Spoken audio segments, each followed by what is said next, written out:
ರಾಜ್ಯದ ವಿವಿಧ ಭಾಗಗಳಿಂದ ಬೀದರ್ನಿಂದ ಹಿಡಿದು ಇಲ್ಲಿ ಚಿಕ್ಕಬಳ್ಳಾಪುರ ತನಕ, ಮಂಡ್ಯದಿಂದ ಹಿಡಿದು ಬೆಳಗಾವಿ ತನಕ ವಿವಿಧ ಜಿಲ್ಲೆಗಳಿಂದ ಬೆಂಗಳೂರಿಗೆ ನಿಮಗಿರುವಂತಹ ಅಲ್ಪ ಸ್ವಲ್ಪ ಸ್ವಾತಂತ್ರ್ಯವನ್ನ ಬಳಸಿಕೊಂಡು ಬೆಂಗಳೂರಿನ ಸ್ವಾತಂತ್ರ್ಯ ಉದ್ಯಾನವನಕ್ಕೆ ಹಕ್ಕುಗಳನ್ನ ಆಗ್ರಹಿಸಿ ಇಲ್ಲಿಗೆ ಬಂದಿರುವಂತಹ ಪ್ರಜಾಪ್ರಭುತ್ವ ಸರ್ಕಾರದ ಜೀತದಾಳು ಬಂಧುಗಳಿಗೆ ನಮಸ್ಕಾರ. ಒಂದಷ್ಟು ಜನಕ್ಕೆ ಅರ್ಥ ಆಯ್ತು ಅಂತ ಭಾವಿಸ್ತೀನಿ. ನಮ್ಮ ಕರ್ನಾಟಕ ರಾಜ್ಯ ಸರ್ಕಾರಿ ಇಲಾಖೆಗಳ ಹೊರಗುತ್ತಿಗೆ ನೌಕರರ ಸಂಘದ ಮುಖಂಡರಾದ ನಾಗನಗೌಡರು ಸೇರಿದಂತೆ ವೇದಿಕೆ ಮೇಲಿರುವಂತಹ ಎಲ್ಲ ಬಂಧುಗಳೇ, ಮತ್ತು ಇವತ್ತು ರಾಜ್ಯ ಸರ್ಕಾರ ನಡೆಯೋದಿಕ್ಕೆ ಬಹಳ ದೊಡ್ಡ ಮಟ್ಟದಲ್ಲಿ ಬರೀ ಬದುಕೋದಿಕ್ಕೆ ಹೊಟ್ಟೆಗೆ ಬಟ್ಟೆಗೆ ಎಷ್ಟು ಬೇಕೋ ಅಷ್ಟು ಮಾತ್ರ ದುಡ್ಡು ತಗೊಂಡು ಈ ಸರ್ಕಾರ ನಡೆಯೋದಿಕ್ಕೆ ನಿಮ್ಮದೇ ಆದ ರೀತಿಯಲ್ಲಿ ತ್ಯಾಗ ಸೇವೆ ಮಾಡ್ತಾ ಇರುವಂತ ಎಲ್ಲ ಜೀತದಾಳ ಬಂಧುಗಳೇ. ನೀವು ಜೀತದಾಳುಗಳಲ್ಲ ಅಂದ್ರೆ ನಿಮಗೆ ಸರ್ಕಾರ ಕೂರಿಸೇನು ಸಂಬಳ ಕೊಡ್ತಾ ಇಲ್ಲ. ನೀವೆಲ್ಲ ಸಂಬಳ ತಗೊಳ್ತಿದ್ದೀರಾ, ಎಷ್ಟು 10,000 15,000 ತಗೊಳ್ತಿದ್ದೀರಲ್ವಾ? 10,000 15,000 20,000 ಸಂಬಳ ತಗೊಳ್ತಿದ್ದೀರಾ ಅಂದ್ರೆ ಸರ್ಕಾರ ನಿಮ್ಗೆ ಕೂರ್ಸೇನಾದ್ರು ಸಂಬಳ ಕೊಡ್ತಾ ಇದೆಯಾ? ಸರ್ಕಾರ ನಿಮಗೆ ಬೆಳಗ್ಗೆ 8 ಗಂಟೆ 9 ಗಂಟೆಯಿಂದ ಸಂಜೆ 5 ಗಂಟೆ 6 ಗಂಟೆ ತನಕ ಕೆಲಸ ಮಾಡಿಸ್ಕೊಳ್ತಾ ಇದೆ ಅಲ್ವಾ? ಕೆಲಸ ಮಾಡಿಸ್ಕೊಳ್ತಾ ಇದೆ. ಕೊಡ್ತಿರೋದು ಮಾತ್ರ ಹಿಂದೆ ನಮ್ಮ ಹಳ್ಳಿಗಳಲ್ಲಿ ಜೀತ ಪದ್ಧತಿ ಇತ್ತು. ಯಾವುದೋ ಒಬ್ಬ ಶ್ರೀಮಂತ ರೈತನೋ ಅಥವಾ ಸ್ವಲ್ಪ ಚೆನ್ನಾಗಿರುವಂತಹ ರೈತನ ಜಮೀನ್ದಾರನ ಮನೆಯಲ್ಲಿ ಊರಿನ ಕೆಲವು ಸಮುದಾಯಗಳವರು ಅಥವಾ ಬಡವರು ವರ್ಷಕ್ಕಿಷ್ಟು ಅಂತ ಹೇಳಿ ಅವ್ರ ಮನೆ ಗಂಡನೋ ಹೆಂಗಸನ್ನೋ ಕಳಿಸಿ ಅದಕ್ಕೆ ಒಂದಷ್ಟು ದುಡ್ಡು ತಗೊಳ್ತಾ ಇದ್ರು, ಜೀತಕ್ಕೆ ಬಿಟ್ಬಿಡ್ತಿದ್ರು. ಇವತ್ತು ನಿಮ್ಮ ಪರಿಸ್ಥಿತಿಯು ಸಹ ಜೀತದಾಳುಗಳಿಗಿಂತ, ಇಂದಿನ ಜೀತದಾಳುಗಳಿಗಿಂತ ಯಾವುದೇ ರೀತಿಯಲ್ಲಿ ಬದಲಾವಣೆ ಇಲ್ಲ. ನೀವು ಸರ್ಕಾರಿ ಕಚೇರಿಯಲ್ಲಿ ಕೆಲಸ ಮಾಡ್ತಿದ್ದೀರಾ, ಅವ್ರು ಹಿಂದೆ ತಿಪ್ಪೆನಲ್ಲೋ ಹಟ್ಟಿನಲ್ಲೋ ದನದ ಕೊಟ್ಟಿಗೆನಲ್ಲೋ ಹೊಲದಲ್ಲೋ ತೋಟದಲ್ಲೋ ಕೆಲಸ ಮಾಡ್ತಾ ಇದ್ರು. ಇಷ್ಟೇ ವ್ಯತ್ಯಾಸ. ಇದು ಜನರ ಆಡಳಿತ ಇರುವಂತಹ ವ್ಯವಸ್ಥೆ, ಹೌದಲ್ವೋ? ಏನ್ ವ್ಯವಸ್ಥೆ ಇದು? ಪ್ರಜಾಪ್ರಭುತ್ವ ವ್ಯವಸ್ಥೆ. ಪ್ರಜೆಗಳು ನೀವೆಲ್ಲ ಪ್ರಜೆಗಳಲ್ವಾ? ಪ್ರಜಾಪ್ರಭುತ್ವ ವ್ಯವಸ್ಥೆಯಲ್ಲಿರುವಂತಹ ಸರ್ಕಾರ ಇದು ನಿಮ್ಮಂತಹ ಹೊರಗುತ್ತಿಗೆ ನೌಕರರನ್ನ, ಕಾಂಟ್ರಾಕ್ಟ್ ಬೇಸ್ಡ್ ಆಗಿ ನೇಮಿಸಿಕೊಂಡಿರುವಂತಹ ನೌಕರರನ್ನ ದೀರ್ಘಾವಧಿಗೆ ನೇಮಿಸಿಕೊಂಡ್ರೆ ಅದು ಸರ್ಕಾರವಾಗುತ್ತಾ? ಅದು ಸರ್ಕಾರ ಆಗೋದಿಲ್ಲ. ಅದೊಂದು ಎಕ್ಸ್ಪ್ಲಾಯ್ಟ್ ಮಾಡುವಂತಹ ಶೋಷಕ ಕಂಪನಿ, ಬಂಡವಾಳಶಾಹಿ ಕಂಪನಿಗಳು. ಯಾವ ರೀತಿಯಲ್ಲಿ ಜನರು ಬದುಕಲಿ ಬಿಡ್ಲಿ, ನನ್ನ ಕೆಲಸ ಆಗ್ಬೇಕು, 100 ರೂಪಾಯಿ ಕೆಲಸ ಮಾಡಿಸ್ಕೊಂಡು 10 ರೂಪಾಯಿ 20 ರೂಪಾಯಿ ಕೊಟ್ಟು ನಾನು ಹೆಚ್ಚು ಲಾಭ ಪಡಿಬೇಕು ಅಂತ ಹೇಗೆ ಈ ಕ್ಯಾಪಿಟಲಿಸ್ಟ್ ಬಂಡವಾಳಶಾಹಿ ಕಂಪನಿಗಳು ಜನರು ಯೋಚನೆ ಮಾಡ್ತಾರೋ ಅದೇ ತರಕ್ಕೆ ಇವತ್ತು ಸರ್ಕಾರ ಯೋಚನೆ ಮಾಡ್ತಾ ಇದೆ. ಯಾರ ಸರ್ಕಾರ ಇದು? ಯಾರ ಸರ್ಕಾರ ಇದು? ನಮ್ಮದೇ ಸರ್ಕಾರ ಅಲ್ವಾ? ನೀವೀಗ ಪ್ರಜೆಗಳು ಹೌದು ಅಲ್ವೋ? ನಮ್ಮದೇ ಸರ್ಕಾರ ಹೌದು ಅಲ್ವೋ? ಹಾಗಿದ್ರೆ ಒಂದು ಪ್ರಜಾಪ್ರಭುತ್ವ ಸರ್ಕಾರದಲ್ಲಿ ದೀರ್ಘಾವಧಿಗೆ 2 ವರ್ಷ 3 ವರ್ಷ 10 ವರ್ಷ 15 ವರ್ಷಗಳ ಕಾಲ ಯಾರನ್ನಾದ್ರೂ ಗುತ್ತಿಗೆಯಾಗಿ ಹೊರಗುತ್ತಿಗೆಯಾಗಿ ನೇಮಕ ಮಾಡಿಕೊಂಡಿದ್ರೆ ಅದು ಸರ್ಕಾರವೋ ಕಂಪನಿಯೋ? ಮತ್ತೆ ಈ ಸರ್ಕಾರ ಯಾರ್ದು? ನನ್ಗೆ ಅರ್ಥ ಆಗ್ತಾ ಇಲ್ಲ. ನನಗಿದು ಎಷ್ಟೋ ವಿಚಾರಗಳು ಇಲ್ಲಿ ಅರ್ಥ ಆಗ್ತಾ ಇಲ್ಲ. ಹೌದು, ಸರ್ಕಾರಕ್ಕೆ ಕೆಲವೊಂದು ತಕ್ಷಣಕ್ಕೆ ತಾತ್ಕಾಲಿಕವಾಗಿ ನೇಮಕಾತಿ ಮಾಡ್ಕೊಳ್ಬೇಕಾಗುತ್ತೆ. ಆದ್ರೆ ಇವತ್ತು ಆಸ್ಪತ್ರೆಗಳಲ್ಲಿ, ಬೇರೆ ಬೇರೆ ಕಡೆಗಳಿಂದ ಆಸ್ಪತ್ರೆಗಳಲ್ಲಿ ಹೊರಗುತ್ತಿಗೆ ನೌಕರರಾಗಿ ಕೆಲಸ ಮಾಡ್ತಿರುವಂತಹ ನರ್ಸ್ಗಳು, ಲ್ಯಾಬ್ ಟೆಕ್ನಿಷಿಯನ್ಸ್, ಡಿ ಗ್ರೂಪ್ ನೌಕರರು, ಡೇಟಾ ಆಪರೇಟರ್ಸ್ ಎಲ್ಲ ಬಂದಿದ್ದೀರೋ ಇಲ್ವೋ? ಇವತ್ತು ನೀವಿಲ್ಲದೆ ಆ ಕೆಲಸ ನಡೆಯುತ್ತಾ? ಆದ್ರೆ ನಿಮ್ಗೆ ಎಷ್ಟು ಕೊಡ್ತಿದ್ದಾರೆ? 11,000. ಅದೇ ರೀತಿಯಲ್ಲೇ ನಮ್ಮ ಕಾಲೇಜುಗಳಲ್ಲಿ, ಶಾಲಾ ಕಾಲೇಜುಗಳಲ್ಲಿ ಇವತ್ತು ಬೋಧಕೇತರ ಸಿಬ್ಬಂದಿ, ನಾನ್ ಟೀಚಿಂಗ್ ಸ್ಟಾಫ್ ಅಂತ ಹೇಳಿ ಅಲ್ಲೂ SDA FDA ತರದ ಕೆಲಸ ಮಾಡುವಂತವ್ರನ್ನ ಹೊರಗುತ್ತಿಗೆಯಲ್ಲಿ ನೇಮಕ ಮಾಡ್ಕೊಂಡಿದ್ದಾರೆ. ಅವ್ರಿಲ್ಲದೆ ಕಾಲೇಜು ಶಾಲೆಗಳು ನಡೆಯುತ್ತಾ? ನಡೆಯೋದಿಲ್ಲ. ಆದ್ರೆ ಅವ್ರು ಕೊಡ್ತಿರೋದೆಷ್ಟು? ಅದಿರ್ಲಿ ಪಾಪ, ಇವ್ರದಂತೂ ಬಾಬು ಅವರು ಹೇಳ್ತಾ ಇದ್ರು, ಅವರು ಗೆಸ್ಟ್ ಫ್ಯಾಕಲ್ಟಿ, 2 ಲಕ್ಷ ಅವರದೇ ವಿದ್ಯಾರ್ಹತೆ ಇರುವಂತಹ, ಅವರು ಮಾಡುವಷ್ಟೇ ಪಾಠವನ್ನ ಮಾಡುವಂತಹ ಲೆಕ್ಚರರ್ಸ್ಗೆ 1 ಲಕ್ಷ, 1.5 ಲಕ್ಷ, 2 ಲಕ್ಷ, 3 ಲಕ್ಷ ತನಕ ಸಂಬಳ ಇದೆ. ಇವ್ರಿಗೆ ಎಷ್ಟು ಕೊಡ್ತಿದ್ದಾರೆ? 14,000ನೋ 18,000ನೋ? ಈಗ 30-40 ಸಾವಿರ ತನಕ ಈಗ ಕೊಡ್ತಾ ಇದ್ದಾರೆ. ಮೇಸ್ಟ್ಗಳಿಗೆ 10-12 ಸಾವಿರ ಏನೋ ಕೊಡ್ತಾ ಇದ್ದಾರೆ. ಹಾಗಾಗಿ ಇಂತಹ ಒಂದು ವ್ಯವಸ್ಥೆ ಇರುವಂತದ್ದು ಪ್ರಜಾಪ್ರಭುತ್ವದಲ್ಲಿ ಅವಮಾನ. ಜೀತದಾಳು ಪದ್ಧತಿಯನ್ನ ಯಾವತ್ತೂ ನಿರ್ಮೂಲನೆ ಮಾಡಲಾಗಿತ್ತು. ಆದರೆ ಇವತ್ತು ಸರ್ಕಾರವೇ ಮುಂದೆ ನಿಂತು ಈ ಜೀತದಾಳು ಪದ್ಧತಿಯನ್ನ ಬೇರೊಂದು ಹೆಸರು, ಅದಕ್ಕೆ ಏನ್ ಹೆಸರು ಹೇಳೋದಕ್ಕೆ? ಅರ್ಥ ಆಗ್ತಿದ್ರೆ ಹೇಳ್ತೀರಾ, ಅರ್ಥ ಆಗ್ಲಿಲ್ಲ, ನನ್ನ ಭಾಷಣ ಅರ್ಥ ಆಗ್ಲಿಲ್ಲ ಅಂದ್ರೆ ಹೇಳೋದಿಕ್ ಬರೋದಿಲ್ಲ. ಹಳೆ ಜೀತದಾಳು ಪದ್ಧತಿಯನ್ನ ಅಬಾಲಿಷ್ ಮಾಡಿ ಇವತ್ತು ಅದಕ್ಕೆ ಹೊಸ ಹೆಸರು ಕೊಟ್ಟಿದೆ ಸರ್ಕಾರ. ಏನಂತ? ಹೊರಗುತ್ತಿಗೆ ಔಟ್ಸೋರ್ಸ್ ಎಂಪ್ಲಾಯೀಸ್ ಅಂತ. ಇವತ್ತು ನಾವು ಕಂದಾಯ ಇಲಾಖೆಗೆ, ಯಾವುದೇ ತಾಲೂಕು ಆಫೀಸ್ಗೆ, ಪುರಸಭೆಗೆ, ನಗರಸಭೆಗಳಲ್ಲಿ ಡೇಟಾ ಆಪರೇಟರ್ ಆಗಿ ಡಿ ಗ್ರೂಪ್ ಅಲ್ಲಿ ಕೆಲಸ ಮಾಡ್ತಿರೋರು ಇದ್ರೆ ಕೈ ಎತ್ತಿ. ಬೇರೆ ಬೇರೆ ಪುರಸಭೆಗಳಿಂದ ಬಂದಿರೋರು ಇದ್ರಲ್ಲ ಇಲ್ಲಿ. ನೂರಾರು ಸಾವಿರಾರು ಜನ ಇವತ್ತು ರಾಜ್ಯದಾದ್ಯಂತ ಕಾರ್ಪೊರೇಷನ್ಗಳಲ್ಲಿ, ಪುರಸಭೆಗಳಲ್ಲಿ, ನಗರಸಭೆಗಳಲ್ಲಿ, ನಮ್ಮ ತಾಲೂಕು ಆಫೀಸಲ್ಲಿ, ಅಷ್ಟೇಕೆ ಗ್ರಾಮ ಪಂಚಾಯತಿಗಳಲ್ಲಿ ಡೇಟಾ ಆಪರೇಟರ್ ಆಗಿ ಕೆಲಸ ಮಾಡ್ತಿದ್ದಾರೆ. BSc, BCom, MCom ಓದ್ಕೊಂಡು ಇವತ್ತಲ್ಲಿ ಒಂದೇನೋ ಕಂಪ್ಯೂಟರ್ ಮುಂದೆ ಕೂತ್ಕೊಂಡು ಒಂದೆರಡು ಬಟನ್ ಒತ್ತಿ ಒಂದು ಲೆಟರ್ ಕೊಡುವಂತ ಕೆಲಸ, ಕನಿಷ್ಠ ಕೆಲಸವನ್ನಾದ್ರೂ ಮಾಡ್ತಾ ಇದ್ದಾರೆ. ಆದ್ರೆ ಅಷ್ಟೆಲ್ಲಾ ಮಾಡ್ತಿರೋರಿಗೆ ಸರ್ಕಾರ ಕನಿಷ್ಠ ವೇತನ ಕೊಡ್ತಾ ಇದೆಯಾ? ಇಲ್ಲ. ಕನಿಷ್ಠ ವೇತನ ಜಾರಿ ಮಾಡಬೇಕು ಅಂತ ಹೇಳಿ ಯಾವುದೋ ಒಂದು ಹೊತ್ತಿನಲ್ಲಿ ಒಂದ್ 2-3 ತಿಂಗಳ ಹಿಂದೆ ಆದೇಶ ಮಾಡಿತು ಸರ್ಕಾರ. ನಿಮ್ಮೆಲ್ಲರ ಹೋರಾಟದ ಕಾರಣಕ್ಕಾಗಿ ನಾಗಣ್ಣ ಅವರು ನನ್ಗೆ ಗೊತ್ತಿರೋ 16 ವರ್ಷಗಳಿಂದ ಸಂಘಟನೆ ಮಾಡೋದಕ್ಕೆ ಪ್ರಯತ್ನಿಸ್ತಿದ್ದಾರೆ. 2-2.5 ಲಕ್ಷಕ್ಕಿಂತ ಹೆಚ್ಚು ಜನ ನಿಮ್ಮಂತಹ ಆಧುನಿಕ ಜೀತದಾಳುಗಳು, ಪ್ರಜಾಪ್ರಭುತ್ವದ ಸರ್ಕಾರದಲ್ಲಿ ಇರುವಂತಹ ಆಧುನಿಕ ಜೀತದಾಳುಗಳಿದ್ದಾರೆ. ಹಿಂದೆಯೂ ಜೀತದಾಳುಗಳನ್ನ ಇಟ್ಕೊಂಡಿದ್ದಂತವ್ರಿಗೆ ಒಂದು ಧೈರ್ಯ ಇತ್ತು, ಒಂದು ಅಡ್ವಾಂಟೇಜ್ ಇತ್ತು ಅವ್ರಿಗೆ. ಏನು ಅಂದ್ರೆ ಜೀತದಾಳುಗಳು ಎಲ್ಲೂ ಒಗ್ಗಟ್ಟಾಗಿಲ್ಲ. ಇವತ್ತು ಅವರು ನಿಮ್ಮನ್ನೆಲ್ಲ ಒಗ್ಗಟ್ಟಾಗಿ ಸೇರಿಸಿ ಸಂಘಟನೆ ಮಾಡಿ ಒಂದು ಹೋರಾಟ ಮಾಡೋದಕ್ಕೆ ಪ್ರಯತ್ನಿಸ್ತಾ ಇದ್ದಾರೆ. 2.5 ಲಕ್ಷ ಜನರಿದ್ದಾರೆ. ಇವತ್ತು 2.5 ಲಕ್ಷ ಜನರಲ್ಲಿ 10ಕ್ಕೊಬ್ಬರು ಬಂದಿದ್ರು ಇಲ್ಲಿ ಎಷ್ಟು ಜನ ಇರ್ಬೇಕಿತ್ತು? 10ಕ್ಕೊಬ್ಬರು ಬಂದಿದ್ರೆ ಯಾರೋ 2,500 ಅಂದ್ರು. 20,000 ಲೆಕ್ಕ ಸ್ವಲ್ಪ ತಿಳ್ಕೊಡ್ರೋಣ. ಇದೇನೆ ನಿಮ್ಮನ್ನ ಹಾಳು ಮಾಡೋದು? ಎಷ್ಟು? 2.5 ಲಕ್ಷದಲ್ಲಿ 10ಕ್ಕೊಬ್ಬರು ಇಲ್ಲಿ ಹೋರಾಟಕ್ಕೆ ಬಂದಿದ್ರು ಎಷ್ಟು ಜನ ಇರ್ಬೇಕಿತ್ತು? 25,000 ಜನ ಇರ್ಬೇಕಾಗಿತ್ತು. ನೀವು ಸಂಘಟನೆ ಆಗಿಲ್ಲ. ಹೇಗೆಗೋ ಗೊತ್ತಾಗುತ್ತೆ ಎಲ್ಲ. ಈ ನಿಮ್ಮ ಜೀತದಾಳುಗಳ ವಾಟ್ಸ್ಆಪ್ ಗ್ರೂಪ್ಗಳಲ್ಲಿ ಎಲ್ರಿಗೂ ಗೊತ್ತಾಗಿದೆ ಇವತ್ತಿನ ಕಾರ್ಯಕ್ರಮದ ವಿಚಾರ. ಗೊತ್ತಾಗಿದೆಯಾ ಇಲ್ವಾ? ಹೊರಗುತ್ತಿಗೆ ನೌಕರರು ಯಾರ್ಯಾರಿದ್ದಾರೋ ರಾಜ್ಯದಲ್ಲಿ ಅವರೆಲ್ಲರಿಗೂ ವಾಟ್ಸ್ಆಪ್ ಗ್ರೂಪ್ಗಳಲ್ಲಿ, ಫೇಸ್ಬುಕ್ ಅಲ್ಲಿ ವಿಚಾರ ಗೊತ್ತಾಗಿದೆ. ಆದ್ರೆ ಬಂದವರೆಷ್ಟು? ಇಷ್ಟೇ. ಅದೆಷ್ಟು ಸಂಖ್ಯೆ ಇನ್ನೂ ಬರ್ತಾ ಇರ್ತಾರೆ ಪಾಪ. ಬೇರೆ ಬೇರೆ ಕಡೆಗಳಿಂದ ಅನಾನುಕೂಲಗಳಿರುತ್ತೆ, ಬರ್ತಾರೆ. ಆದ್ರೆ ಇಷ್ಟೇ ಜನ. ಅಲ್ಲೂ ಸಹ ನಮ್ಮಲ್ಲಿ ಸಮಸ್ಯೆ ಇರುವಂತದ್ದು ಒಗ್ಗಟ್ಟು, ಜೊತೆಗೆ ಹೋರಾಟ ಬೇರೆಯವ್ರು ಮಾಡಬೇಕು. ಅನುಕೂಲ ಯಾರಿಗಾಗ್ಬೇಕು? ಹೋರಾಟ ಮಾಡದೇ ಇದ್ರು ಯಾರಿಗಾಗ್ಬೇಕು ಅನುಕೂಲ? ನಮ್ಗಾಗ್ಬೇಕು.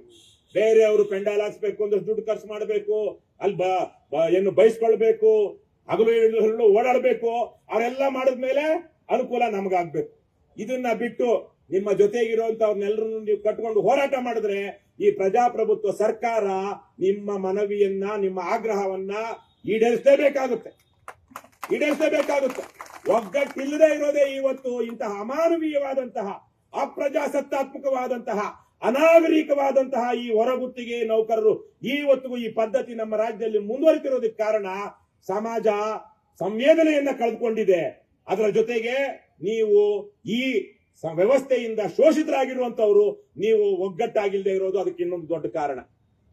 ಇವತ್ತು ಬೇರೆ ಬೇರೆ ದೇಶಗಳಲ್ಲಿ, ಅಮೆರಿಕದಲ್ಲಿ ಬಹಳ ದೊಡ್ಡ ಮಟ್ಟದಲ್ಲಿ ಅಮೆರಿಕದಿಂದ ಜನರನ್ನ ಕಳಿಸಿ, ಹಡಗುಗಳನ್ನ ಕಳಿಸಿ ಯುರೋಪ್ನವರು ಒಂದು 400-500 ವರ್ಷಗಳ ಹಿಂದೆ ನೈಜೀರಿಯಾಗಿ, ಆಫ್ರಿಕಾದ ಬೇರೆ ಬೇರೆ ದೇಶಗಳಿಗೆ ಅಲ್ಲಿದ್ದಂತ ಕರಿಯರ್ನೆಲ್ಲ ಎತ್ತಾಕೊಂಡು ಹೋಗಿ ಹಡಗಲ್ಲಿ ತಗೊಂಡೋಗಿ, ಏನು ಹಡಗಿನಲ್ಲಿ ಹೆಣ್ಣು ಗಂಡು ಅನ್ನೋದೇ ಅವರಿಗೆ ಸರಿಯಾಗಿ ಊಟ ಕೊಡದೆ ಒಂದೇ ಕಡೆ ಹಡಗಿನ ಕೆಳಮಾಡಿ ಮಹಡಿಯಲ್ಲಿ ಜಲಮಾಳಿಗೆಯಲ್ಲಿ ಹಾಕೊಂಡು ಹೋಗಿ ಅಮೆರಿಕಕ್ಕೆ ಹೋಗಿ ಬೇರೆ ಬೇರೆ ಅಥವಾ ಯುರೋಪ್ನಲ್ಲಿ ಹಾರಾಜಾಗ್ತಾ ಇದ್ರು. ಈ ಗಂಡಿಗೆ ಇಷ್ಟು ಬೆಲೆ, ಈ ಹೆಣ್ಣಿಗೆ ಇಷ್ಟು ಬೆಲೆ ಅಂತ. ಅವರು ತದನಂತರ ಏನಾಗ್ತಿದ್ರು? ಕೊಂಡ್ಕೊಂಡವನ ಏನಾಗ್ತಿದ್ರು? ಗುಲಾಮರಾಗ್ತಿದ್ರು. ಇವತ್ತು ನೀವು ಈ ದೇಶದ ಪ್ರಜೆಗಳಾಗಿದ್ರೆ ಸರ್ಕಾರ ನಿಮ್ಮನ್ನ ಗುಲಾಮರ ರೀತಿ ನಡೆಸ್ಕೊಳ್ತಾ ಇರ್ಲಿಲ್ಲ. ನಾವೆಲ್ಲ ಇದೇ ದೇಶದ ಪ್ರಜೆಗಳು, ಓಟು ಇದೆ, ನಮ್ಗೆಲ್ಲ ಹಕ್ಕುಗಳು ಇದೆ. ಪ್ರಜಾಪ್ರಭುತ್ವ ಭಾರತದ ಪ್ರಜೆಗಳಾಗಿ ನಾವು ಇವತ್ತು ಬೇರೆ ಹೆಸರು ಕೊಟ್ಟುಕೊಂಡು, ಗುಲಾಮಗಿರಿಗೆ, ಜೀತ ಪದ್ಧತಿಗೆ ಬೇರೆ ಹೆಸರು ಕೊಟ್ಟುಕೊಂಡು ಹೊರಗುತ್ತಿಗೆ ನೌಕರರಾಗಿ ಕೆಲಸ ಮಾಡ್ತಾ ಇದ್ದೀವಿ. ಈ ಕೆಲಸಗಳ ಅಗತ್ಯ ಇಲ್ಲ ಅಂದಿದ್ರೆ ಸರ್ಕಾರಕ್ಕೆ ನಿಮ್ಮನ್ನ ನೇಮಕಾತಿ ಮಾಡ್ಕೊಳ್ತಾ ಇರ್ಲಿಲ್ಲ. ಅಗತ್ಯ ಇದೆಯೋ ಇಲ್ವೋ? ಇಲ್ಲಿ ಕನಿಷ್ಠ 5 ವರ್ಷದಿಂದಲಾದ್ರೂ ಹೊರಗುತ್ತಿಗೆ ನೌಕರರಾಗಿ ಕೆಲಸ ಮಾಡ್ತಿರೋರು ಕೈ ಎತ್ತಿ ನೋಡಿ, ಎಷ್ಟು ಜನ ಇದ್ದೀರಾ? ಇನ್ನೆಷ್ಟು ದಿವಸ ಈ ಶೋಷಣೆ? ನಿಮಗೆ ಈಗಾಗಲೇ ಬಹಳ ಜನಕ್ಕೆ 40-50 ವರ್ಷ ಆಗೋಗಿದೆ. ನೀವು ಇನ್ಯಾವ ಕೆಲಸನೂ ಇವಾಗ ಮಾಡ್ತಿರೋ ಕೆಲಸವನ್ನ ಬಿಟ್ಟು ಇನ್ಯಾವ ಕೆಲಸನೂ ಮಾಡಕ್ ಆಗೋದಿಲ್ಲ. ಹಬ್ಬ ಅಂದ್ರೆ ಮನ್ರೇಗಾದಲ್ಲಿ ಊರಲ್ಲಿ ಕೂಲಿ ಕೆಲಸ ಮಾಡೋದಿಕ್ ಹೋಗ್ಬೇಕು ಅಲ್ವೇನ್ರಪ್ಪ? ಬೇರೆ ಇನ್ಯಾವ್ದಾದ್ರು ಕೆಲಸ ಏನ್ ಮಾಡೋದಿಕ್ಕಾಗುತ್ತೆ? ಊರುಗಳಲ್ಲಿರುವಂತ ಬೆಂಗಳೂರಲ್ಲಾದ್ರೂ ಯಾವ್ದೋ ಮಾಲಲ್ಲಿ ಹೋಗಿ ಒಂದು 15,000 20,000 ಕೊಡ್ಬೋದು, ಒಂದು 6-7 ಸಾವಿರ ರೂಪಾಯಿ ಯಾವ್ದಾದ್ರು PG ನಲ್ಲಿ ಕೊಟ್ಕೊಂಡು ಇನ್ನೊಂದು 10,000 ಉಳಿಸ್ಕೋಬಹುದು ಅನ್ನೋದಿಕ್ಕೆ ನಿಮ್ಮ ಊರುಗಳಲ್ಲಿ ಆ ತರದ ಸೌಲಭ್ಯ ಇದೆಯಾ? ಇಲ್ವಲ್ಲ. ಇವತ್ತು ನಿಮ್ಮ ಬದುಕು ಅದೇನೋ ಹೇಳ್ತಾರೆ, ಕುತ್ತಾನ ಗರ್ಖಾನ ಘಾಟಕ, ಮನೆಗ್ ಮಗನಾಗ್ಲಿಲ್ಲ ಸ್ಮಶಾನಕ್ಕೆ ಹೆಣವಾಗ್ಲಿಲ್ಲ ಅಂತ. ಒಂದು ಗೌರವ ಘನತೆಯಿಂದ ಬದುಕೋದಿಕ್ ಬೇಕಾದಷ್ಟು ಆದಾಯ ಸಂಬಳ ನಿಮಗಿಲ್ಲ. ಹೋಗ್ಲಿ, ಕೆಲಸ ಇಲ್ಲ ಅಂದ್ರೆ ಕೆಲಸನೂ ಇದೆ. ಎಷ್ಟಿದೆ? ಅಲ್ಲಿಗೆ ಆಗ್ಬೇಕಾದಷ್ಟು.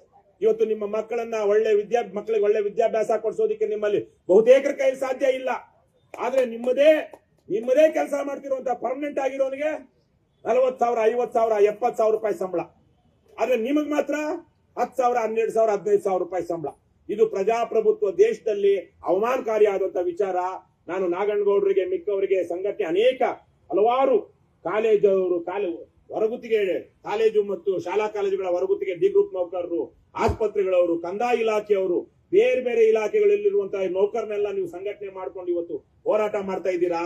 ಆದರೆ ನಿಮ್ಮಲ್ಲಿರೋರು ಬಹುತೇಕರು ಇಂತಹ ಹೋರಾಟಗಳಿಗೆ ಬರಲಿಲ್ಲ ಅಂದ್ರೆ ಅದೊಂದು ರೀತಿಯಲ್ಲಿ ಆಚರಣೆ. ಅಧಿವೇಶನ, ವಿಧಾನಸಭೆ ಅಧಿವೇಶನ ನಡೆಯುವಾಗ ಬೆಂಗಳೂರಲ್ಲಿ ನಾವು ಹೋಗಿ ಫ್ರೀಡಂ ಪಾರ್ಕ್ ಅಲ್ಲಿ ಒಂದು ಟೆಂಟ್ ಹಾಕಿ ಪೆಂಡಾಲ್ ಹಾಕೊಂಡು ಕೂತ್ಕೊಂಡು ಧರಣಿ ಮಾಡಬೇಕು ಅಂತ ಆಗ್ಬಿಡುತ್ತೆ. ಪ್ರತಿ 6 ತಿಂಗಳಿಗೋ 1 ವರ್ಷಕ್ಕೋ ಇದು ನಡೀತಾ ಇರುತ್ತೆ. ಆದ್ರೆ ಅಷ್ಟು ದಿವಸ ನಡೀತಾ ಇದೆ ಅಂದ್ರೆ ಅರ್ಥ ಏನು? ಅದರ ಅರ್ಥ ನೀವು ಶೋಷಿತರಾಗಿಯೇ ಮುಂದುವರಿತಾ ಇದ್ದೀರಾ, ನಿಮ್ಗೆ ಅನ್ಯಾಯನೇ ಆಗ್ತಾ ಇದೆ.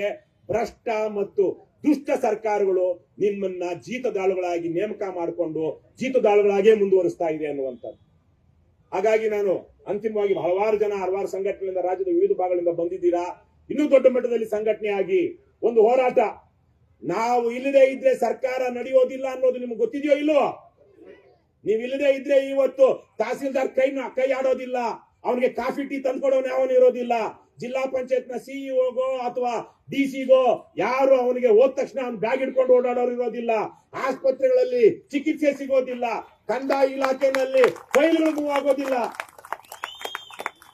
ಆದ್ರೆ ಇವತ್ತು ಸರ್ಕಾರ 2-3 ಲಕ್ಷ ಸರ್ಕಾರಿ ಹುದ್ದೆಗಳು ಖಾಲಿ ಇವೆ. ಅಂತಹ ಎಲ್ಲ ಸರ್ಕಾರಿ ಹುದ್ದೆಗಳಲ್ಲಿ ಹಲವಕ್ಕೆ ನೀವು ಇಲ್ಲಿರುವಂತ ಅನೇಕ ಜನ ಅರ್ಹರಾಗಿದ್ದೀರಾ, ಅದನ್ನು ತುಂಬುತ್ತಾ ಇಲ್ಲ. ಆದ್ರೆ ಒಂದು 10-15 ವರ್ಷದಿಂದ ಕೆಲಸ ಮಾಡ್ಕೊಂಡು ಬಂದಿರೋ ನಿಮಗೆ ಆ ಹೊಸದಾಗಿ ಆಗ್ತಾ ಇರುವಂತ ನೇಮಕಾತಿಗಳಲ್ಲಿ ಯಾವುದೇ ಅವಕಾಶ ಇಲ್ಲ. ಇದೆಯಾ? ನಿಮ್ಗೆ 30-35 ಆಗಿರೋರು 22, 23, 24 ವರ್ಷದ ಯುವಕ ಯುವತಿಯರ ಜೊತೆ ನೀವು ಕಾಂಪೀಟ್ ಮಾಡ್ಬೇಕು. ಆಗುತ್ತೇನ್ರಪ್ಪ? ಆಗೋದಿಲ್ಲ. ನಿಮ್ಗೆ ಏಜ್ ಬಾರ್ ಬೇರೆ ಆಗೋಗಿದೆ. ಹಾಗಾಗಿ ಇಂಥ ಸಂದರ್ಭದಲ್ಲಿ ಕನಿಷ್ಠ ಮಾನವೀಯತೆ, ಕನಿಷ್ಠ ನಾಗರಿಕತೆ ಇರುವಂತಹ ನಾವೇ ಆಯ್ಕೆ ಮಾಡಿದಂತಹ ಜನಪ್ರತಿನಿಧಿಗಳು ನಿಮ್ಗೆ ನ್ಯಾಯ ಕೊಡಿಸೋದಿಕ್ ಬರಬೇಕು. ಯಾಕೆ ಬರ್ತಾ ಇಲ್ಲ ಹೇಳಿ? ಯಾಕೆಂದ್ರೆ ಇವತ್ತು ನೀವು ಸೇರಿದಂತೆ ಸಮಾಜ ಸಂವೇದನೆಯನ್ನ ಕಳ್ಕೊಂಡಿದೆ. ಇದು ನಮ್ಮದೇ ಪ್ರಜಾಪ್ರಭುತ್ವ, ನಾವು ಆಯ್ಕೆ ಮಾಡಿದವರು ನಮ್ಮ ಪ್ರತಿನಿಧಿಗಳು ಅನ್ನೋದು ನಾವು ಮರೆತು ಬಿಟ್ಟಿದ್ದೀವಿ. ಗಂಡಸರಿಗೆ ಲಿಕ್ಕರು, ಹೆಂಗಸರಿಗೆ ಕುಕ್ಕರು, ಎರಡೂ ಬೇಡದೆ ಇರೋರಿಗೆ ನಿಕ್ಕರ್ ಕೊಟ್ರೆ ಇವತ್ತು ನಾವು ಓಟ್ ಹಾಕ್ತಿದೀವಲ್ಲ, ನಾವು ನಮ್ಮ ಸುತ್ತಮುತ್ತ ಇರೋರು. ಅದರಿಂದ ನಮ್ಮ ರಾಜಕಾರಣಿಗಳು ನ್ಯಾಯ ನೀತಿ ಅಂತ ಮಾತಾಡ್ತಾ ಇಲ್ಲ. ಬಸವಲಿಂಗಪ್ಪ ಅಂತ ಅವರು ಮಲ ಹೊರುವ ಪದ್ಧತಿ ಇದೆ ಅಂತ ಗೊತ್ತಾದಾಗ ಅಥವಾ ಒಂದು ಪದ್ಧತಿ ಇದ್ದಾಗ ಬಸವಲಿಂಗಪ್ಪ ಅಂತ ಕರ್ನಾಟಕದ ಶ್ರೇಷ್ಠ ರಾಜಕಾರಣಿಗಳು ಅವತ್ತು ಅದನ್ನ ಅಬಾಲಿಷ್ ಮಾಡೋದಿಕ್ಕೆ, ಜೀತ ಪದ್ಧತಿ ಅಬಾಲಿಷ್ ಮಾಡೋದಿಕ್ಕೆ ಕ್ರಮ ಕೈಗೊಳ್ತಾ ಇದ್ರು. ಆವತ್ತು ಅವರನ್ನು ಕುಕ್ಕರು ನಿಕ್ಕರು ಕೊಟ್ಟು ಆಯ್ಕೆ ಆಗ್ತಾ ಇರ್ಲಿಲ್ಲ. ಅವರ ಮೇಧಾವಿತನವನ್ನ, ಅವರ ಜನಪರ ಕಾಳಜಿಯನ್ನ, ಅವರ ವಿದ್ಯಾರ್ಹತೆಯನ್ನ ನೋಡಿ ಜನ ಓಟ್ ಹಾಕ್ತಾ ಇದ್ರು. ಇವತ್ತು ನೀವಿಲ್ಲಿರೋರೆ ನಿಮ್ ಎದೆ ಮುಟ್ಕೊಂಡು ನೋಡಿ ಸಮಸ್ಯೆ ಎಲ್ಲಿದೆ ಅಂತ ನಮಗೂ ಗೊತ್ತಾಗುತ್ತೆ. ನಾವು ನಮ್ಮ MLAಗಳನ್ನ, MP ಗಳನ್ನ, ನಮ್ಮ ಗ್ರಾಮ ಪಂಚಾಯತಿ ಸದಸ್ಯರನ್ನ, ಕಾರ್ಪೊರೇಟರ್ಗಳನ್ನ ಹೇಗೆ ಆಯ್ಕೆ ಮಾಡ್ತಾ ಇದ್ದೀವಿ ಅಂತ ಅವರ ಯೋಗ್ಯತೆಯನ್ನ ನೋಡಿ, ಅವರು ನಿಮ್ಮ ಪರವಾಗಿ ಜನರ ಪರವಾಗಿ ಕೆಲಸ ಮಾಡ್ತಾರೆ ಅಂತ ನೋಡಿ ಓಟ್ ಹಾಕ್ತಾ ಇದೀವಾ? ಇಲ್ವಲ್ಲ. ಅವ್ನು ಕೊಡೋ ಹಣಕ್ಕೋ, ಹೆಂಡಕ್ಕೋ, ಕುಕ್ಕರೋ, ನಿಕ್ಕರೋ, ಸೀರೆಗೋ ಆಸೆ ಬಿದ್ದು ನಾವು ನಮ್ಮ ಸುತ್ತಮುತ್ತ ಮನೆಯವರು, ನಮ್ಮೂರವರು, ನಮ್ಮ ದೇಶದವರು ಇವತ್ತು ಓಟ್ ಹಾಕ್ತಾ ಇದೀವಿ. ಅದರಿಂದನೇ ಪ್ರಜಾಪ್ರಭುತ್ವ ಭಾರತದಲ್ಲಿ ಇದೊಂದು ಅವಮಾನಕಾರಿಯಾಗಿಂತ ಘಟನೆಗಳು ನಡೀತಾ ಇರೋದು ಅದೇ ಕಾರಣದಿಂದಾಗಿಯೇ. ಹಾಗಾಗಿ ನೀವೆಲ್ಲ ಆ ವಿಚಾರವಾಗಿ ಯೋಚನೆ ಮಾಡಿ ಅಂತ ಹೇಳ್ತಾ, ಕರ್ನಾಟಕ ರಾಷ್ಟ್ರ ಸಮಿತಿ ಪಕ್ಷ ನಿರಂತರವಾಗಿ ಭ್ರಷ್ಟಾಚಾರದ ವಿರುದ್ಧ, ಅನ್ಯಾಯದ ವಿರುದ್ಧ, ಈ ತರದ ಶೋಷಣೆ ವಿರುದ್ಧ ಹೋರಾಟ ಮಾಡ್ಕೊಂಡು ಬರ್ತಾ ಇದೆ. ನಾವು ಅಷ್ಟೇ, ನಾವು ಯಾರ ಸಂತ್ರಸ್ತರ ಪರವಾಗಿ ಹೋರಾಟ ಮಾಡ್ತೀವೋ ಆ ಸಂತ್ರಸ್ತರಲ್ಲಿ ಹೋರಾಟಗಳು ಬರೋದಿಲ್ಲ. ಯಾರಿಗೆ ನಮ್ಮ ಹೋರಾಟದಿಂದ ಅನುಕೂಲ ಆಗುತ್ತೋ, ಫಲಾನುಭವಿಗಳು ಯಾರಿರ್ತಾರೋ ಭಾವಿ ಫಲಾನುಭವಿಗಳು, ಅವರು ಸಹ ಹೋರಾಟಕ್ಕೆ ಬರೋದಿಲ್ಲ. ಯಾಕೆಂದ್ರೆ ಸುಭಾಷ್ ಚಂದ್ರ ಬೋಸು, ಭಗತ್ ಸಿಂಗ್, ಮಹಾತ್ಮ ಗಾಂಧೀಜಿ ಇಂಥವರೆಲ್ಲ ಪಕ್ಕದ ಮನೇಲಿ ಹುಟ್ಟಿರ್ತಾರೆ. ನಮ್ಮ ಮನೇಲಿ ನಾವೇನು ಕಷ್ಟ ಪಡಬಾರದು. ನೀವಿವತ್ತು ಬಂದಿದ್ದೀರಾ, ಇಷ್ಟು ಜನ ಬಂದಿದ್ದೀರಾ, ಆದ್ರೆ ನಿಮಗೆ ನಿಮ್ಮ ಜೊತೆಯಲ್ಲಿರುವಂತವ್ರು, ನಿಮ್ಮದೇ ತರಕ್ಕೆ ಜೀತದಾಳುಗಳಾಗಿರುವಂತವ್ರು ಇನ್ನೂ 2.5 ಲಕ್ಷ ಜನ ಅವರವ್ರ ಊರುಗಳಲ್ಲೇ ಇದ್ದಾರೆ. ಅವರಲ್ಲಿ ಆಗ್ಲೇ ಹೇಳಿದಾಗೆ ಹಾತ್ರಲ್ಲಿ ಒಬ್ಬ ಬಂದಿದ್ರು. ಇವತ್ತು ಸಂತೋಷ್ ಲಾಡೇನು, DK ಶಿವಕುಮಾರ್ ಅವ್ರನ್ನ ಇಲ್ಲಿಗೆ ಕರೆಸ್ಕೊಳ್ಳುವಂತಹ ಶಕ್ತಿ ನಿಮಗೆ ಬರ್ತಾ ಇತ್ತು. ಒಂದೇ ದಿವಸದಲ್ಲಿ, ಒಂದೇ ವಾರದಲ್ಲಿ ನಿಮ್ಮ ಸಮಸ್ಯೆಗಳು, ಕನಿಷ್ಠ ವೇತನ ಅನ್ನೋದೇನಿದೆ ಅದು ನಿಮ್ಮ ಹಕ್ಕು, ಕನಿಷ್ಠ ಹಕ್ಕು, ಅದು ಗರಿಷ್ಠ ಹಕ್ಕಾಗದೆ ಇರಬಹುದು, ಕನಿಷ್ಠ ಹಕ್ಕು ಅದು ನಿಮ್ಗೆ ಬರ್ತಾ ಇತ್ತು. ಹಾಗಾಗಿ ಮುಂದಿನ ದಿನಗಳಲ್ಲಿ ಬೇರೆ ಯಾವ್ದಾದ್ರು ಉಗ್ರವಾದ ಹೋರಾಟಕ್ಕೆ ಹೋಗಿ ಇವತ್ತಿರೋ ಸಮಾಜ, ಸರ್ಕಾರ ಸಂವೇದನೆಯನ್ನ ಕಳ್ಕೊಂಡಿರೋದ್ರಿಂದ ನೀವು ಇನ್ನಷ್ಟು ಸಂಘಟಿತರಾಗಿ ಹೋರಾಟ ಮಾಡಿದ್ರೆ ನಿಮ್ಗೆ ಒಳ್ಳೆಯ ಸಂಬಳ, ಇವತ್ತಿನ ಸಮಾಜದಲ್ಲಿ ಬದುಕೋದಿಕ್ಕೆ, ಘನತೆಯಿಂದ ಬದುಕೋದಿಕ್ಕೆ ಬೇಕಾದಂತ ಒಂದಷ್ಟು ಆದಾಯ, ಖಾತ್ರಿಯಾದಂತ ಆದಾಯ ಸಿಗುತ್ತೆ. ಇಲ್ಲಾಂದ್ರೆ ಪ್ರತಿ ವರ್ಷ ಇದೇ ತರ ಸರ್ಕಾರ ಅಧಿವೇಶನ ನಡೆಸುತ್ತೆ ಅನ್ನೋವಾಗ ಇಲ್ಲಿ ಬರುವಂತಹದ್ದು ಒಂದು ರಿಚುವಲ್, ಒಂದು ಆಚರಣೆಯಾಗಿ ರೂಪವಾಗ್ಬಿಡುತ್ತೆ. ಅದಾಗದೆ ಇರಬೇಕು ಅಂದ್ರೆ ನೀವು ಸಂಘಟಿತರಾಗಿ, ಅಂಬೇಡ್ಕರ್ ಅವರು ಹೇಳಿದಾಗೆ ಎಜುಕೇಟ್, ಅಜಿಟೇಟ್, ಆರ್ಗನೈಸ್, ಮೊದಲು ನೀವು ಜಾಗೃತರಾಗಿ ಹೋರಾಟ ಮಾಡೋದಕ್ಕೆ ಮುಂದಾಗಬೇಕು. ಅದೇ ಸಂದರ್ಭದಲ್ಲೇ ಸಂಘಟನೆಯನ್ನು ಮಾಡ್ಕೊಳ್ಬೇಕು. ಸಂಘಟನೆ ಇವತ್ತು 2.5 ಲಕ್ಷ ಜನ ಇದ್ದಾರೆ ಅನ್ನೋದು ಸರ್ಕಾರಕ್ಕೂ ಗೊತ್ತಿಲ್ಲ, ಅವ್ರು ಕೇರು ಮಾಡೋದಿಲ್ಲ. ಆ ನಿಟ್ಟಿನಲ್ಲಿ ನೀವೆಲ್ಲ, ನಾಗನಗೌಡರು ಇಂತಹ ವಿಚಾರವಾಗಿ ಹಲವಾರು ವರ್ಷಗಳಿಂದ ಹೋರಾಟ ಮಾಡ್ತಾ ಇದ್ದಾರೆ, ಹಲವಾರು ಮುಖಂಡರು ಇಲ್ಲಿ ವೇದಿಕೆಯಲ್ಲಿದ್ದಾರೆ. ಅವರೆಲ್ಲರದನ್ನು ನೀವು ಮಾತು ಕೇಳ್ಕೊಂಡು ನಿಮ್ಮ ಊರುಗಳಲ್ಲಿ ಬೇರೆಯವರು ನಿಮ್ಮ ದರಕ್ಕೆ ಇರುವಂತಹ ಸಹಜೀತದ ಆಳುಗಳನ್ನ ಕರ್ಕೊಂಡು ಬಂದ್ರೆ ಮಾತ್ರ ನಿಮ್ಗೂ ನ್ಯಾಯ ಸಿಗುತ್ತೆ ಅಂತ ಹೇಳ್ತಾ, ನಿಮ್ಮ ಹೋರಾಟಕ್ಕೆ ಜಯವಾಗಲಿ. ಈ ಹೋರಾಟ ಜಯವಾಗಲಿ ಅಂದ್ರೆ ಅದು ಸಮಾಜದ ಗೌರವ ಉಳಿಸುವಂತಹ ಹೋರಾಟ, ಜನರ ಗೌರವ ಉಳಿಸುವಂತಹ ಹೋರಾಟ, ಸರ್ಕಾರದ ಗೌರವ ಉಳಿಸುವಂತಹ ಹೋರಾಟ. ಅಂತಹ ಗೌರವ ಉಳಿಸಿಕೊಳ್ಳುವಂತ ಕೆಲಸವನ್ನ ಸರ್ಕಾರ, ನಿಮ್ಮ ಹೋರಾಟ ಇರ್ಲಿ ಬಿಡ್ಲಿ ಮಾಡ್ಲಿ ಅಂತ ನಾನು ಈ ಸಂದರ್ಭದಲ್ಲಿ ಅವರನ್ನ ಆಗ್ರಹಿಸ್ತಾ, ನಿಮ್ಗೆಲ್ರಿಗೂ ಶುಭವಾಗ್ಲಿ. ಜೈ ಹಿಂದ್, ಜೈ ಕರ್ನಾಟಕ. ನಮಸ್ಕಾರ.